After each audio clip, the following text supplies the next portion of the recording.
Je vais vous parler du centre, de Macron et Bayrou, et également de la secte, si on peut employer ce terme, de l'unification fondée par le révérend Moon. J'étudie le processus actuellement. Puisqu'un centre Moon s'est constitué à quelques mètres de mon local, de la rue de la Providence. Je voudrais aussi parler de la question du féminin par rapport à la notion de centre politique.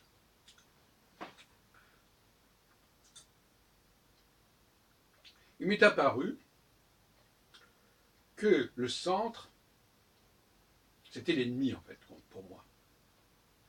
Car le centre, c'est la négation de la dualité. C'est le refus de la dualité, c'est le déni de dualité. C'est assez curieux d'ailleurs parce que chez les gens de Moon, ils nous parlent tout le temps de dualité, mais à la fin du processus, ils nous expliquent que cette dualité doit être dépassée.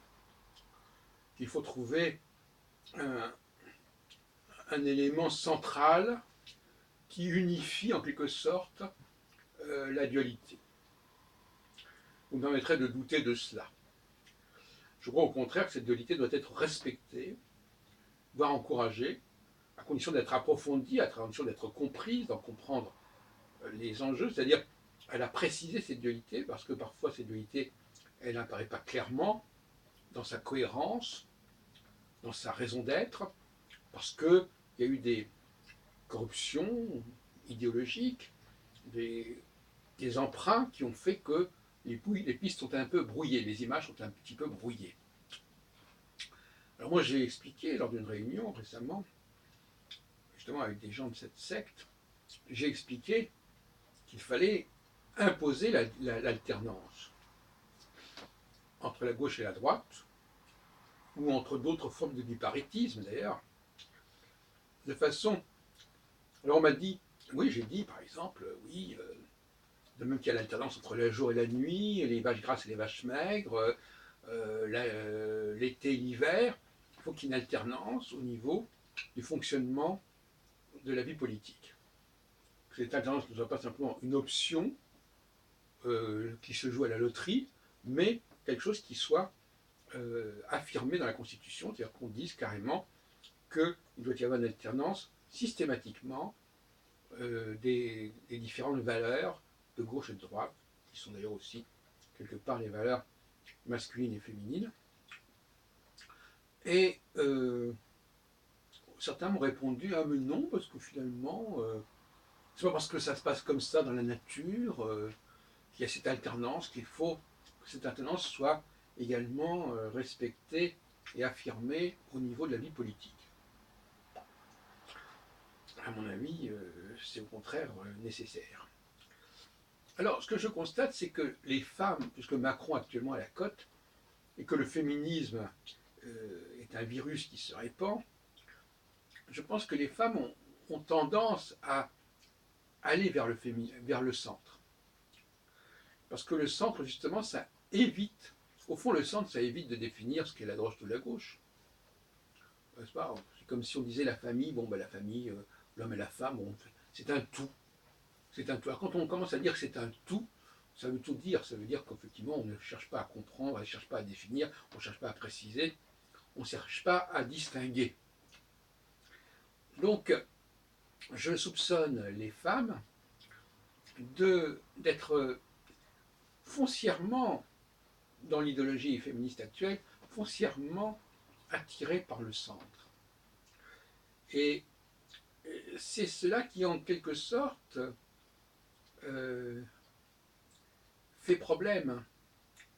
Parce que si Macron n'existait pas, si le centre n'existait pas, il est évident que la droite et la gauche auraient plus de place sur l'échiquier.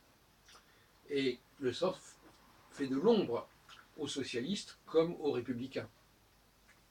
Ça paraît évident. Donc le centre perturbe le fonctionnement normal de la vie politique, perturbe le processus de l'alternance, et quelque part disqualifie et délégitime des partis qui justement ont pris cette posture de l'alternance, c'est-à-dire qui se pose dans une sorte d'alternance qui se détermine par les élections. Alors donc, pour les gens du centre, ces questions de droite et de gauche ne font plus sens, en fait. Ne font plus sens. Il faut tout affronter globalement, il faut tout gérer globalement, et non pas entrer dans une politique d'alternance. Donc il y a une crise de l'alternance qui est très intéressante, parce que c'est une crise de la dualité. Alors on veut bien la dualité, mais à condition que cette dualité ne s'inscrit pas dans l'alternance. Alors tout ça est très gentil en ce qui concerne la forme d'une coalition, si on veut. Par contre, au niveau du programme politique, ça paraît beaucoup plus confus et beaucoup plus douteux. Parce qu'on ne peut pas, comme on dit, on ne peut pas avoir le beurre et l'argent du beurre. Il faut faire des choix. Ces choix sont soit ceux de la droite, soit ceux de la gauche. Et d'une certaine manière, le programme de Fillon, comme celui de Hamon, me paraissent très cohérents, chacun dans sa dialectique, et correspondent véritablement à une alternance. Et c'est très respectable. Si ce n'est que, évidemment, il faut déterminer quelle est la solution actuelle. Est-ce que la solution actuelle, c'est celle de gauche ou celle de droite? J'en ai déjà parlé. À mon avis, on va plutôt vers une solution de gauche, mais comme on est un peu à l'intermédiaire entre deux phases, la phase alpha et la phase oméga, pour employer le vocabulaire astrologique que j'utilise, c'est assez flou. Et c'est d'ailleurs ça qui favorise d'ailleurs le centre actuellement. Mais la problème du centre est beaucoup plus générale, et c'est une maladie dont la Ve République avait semblé pouvoir être épargnée, d'une certaine manière. Et avec Macron, on revient effectivement, comme diraient certains, à la Quatrième République, où l'on faisait des cohabitations. Cela dit, la notion de cohabitation est une notion qu'on a utilisée à plusieurs reprises sur la Ve République. Cohabitation de 86, cohabitation de 93 et cohabitation de 97. Je veux dire, déjà en 78, Giscard d'Estaing avait dit que s'il y avait une cohabitation, c'est-à-dire si la gauche gagnait les élections législatives de 78, eh bien on verrait. Donc finalement, on a eu depuis 78 4 scénarios en quelque sorte de cohabitation entre 78 et 97. Et la cohabitation entre un président de gauche et un premier ministre de droite, ou l'inverse, ce qui s'est produit effectivement dans les deux cas, c'est une solution confuse, en fin de compte, et qui n'est pas vraiment acceptable. C'est pour ça d'ailleurs qu'on a décidé du quinquennat pour que ça ne se produise pas. Parce que le quinquennat, c'est aussi une façon d'éviter le processus en question. Parce que quand il y avait le septennat et le quinquennat, on avait des situations extrêmement étranges. Quand par exemple Chirac a été élu en 1995, comme l'Assemblée nationale avait été élue en 1993, elle était élue jusqu'en 1998. Voyez-vous, donc tout était en porte-à-faux. Et comme ça devait avoir lieu en 1998, il a pris les devants en dissolvant l'Assemblée en 1997. Pour vous dire, bon, tout ça normalement doit être évité, puisque les élections législatives et les élections traditionnelles ont lieu en même temps, et donc par conséquent elles ne sont pas décalées les unes par rapport aux autres, comme ça a été le cas dans les dernières décennies. Bon, est-ce que c'est une bonne chose ou une mauvaise chose?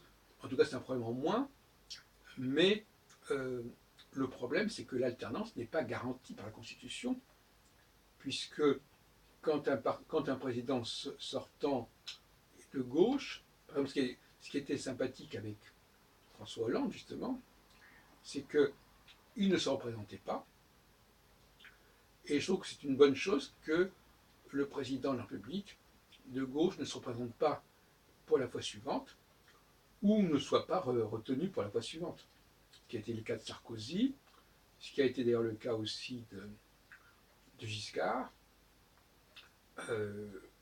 Normalement, il ne devrait même pas se représenter, même pour un deuxième mandat, à mon avis. Le fait, par exemple, aux États-Unis, que dans bien des cas, un président fasse deux mandats, c'est déjà tout à fait excessif. Et c'est tout à fait à l'encontre de ma conception du droit constitutionnel. La grande faiblesse du droit constitutionnel américain et de ce fait des autres droits constitutionnels qui en sont issus, qui sont influencés par lui, c'est justement qu'ils ne prévoient pas, alors qu'ils ont une structure bipartisane très claire, démocrates et républicains, ils n'ont pas prévu, personne ne l'a proposé, à ma connaissance, ils n'ont pas prévu de dire que d'une fois sur l'autre, ce seraient les républicains qui gouverneraient, et puis la fois suivante, les démocrates. Non, c'est pas comme ça que ça se passe. Les gens disent pourquoi il n'y aurait pas un deuxième mandat républicain ou un deuxième mandat démocrate. Et ça, c'est le grand point faible de tout le système démocratique. Donc, moi, je dis, je ne suis pas du tout satisfait de la démarche centriste. Elle est, à mon avis, tout à fait aberrante. Et je crois que ce sont ceux qui ne veulent pas la dualité, qui ne veulent pas la dualité masculin-féminin, qui ne veulent pas, et à partir de ça, qui ne veulent aucune dualité, ce sont ces gens-là qui préfèrent le centre.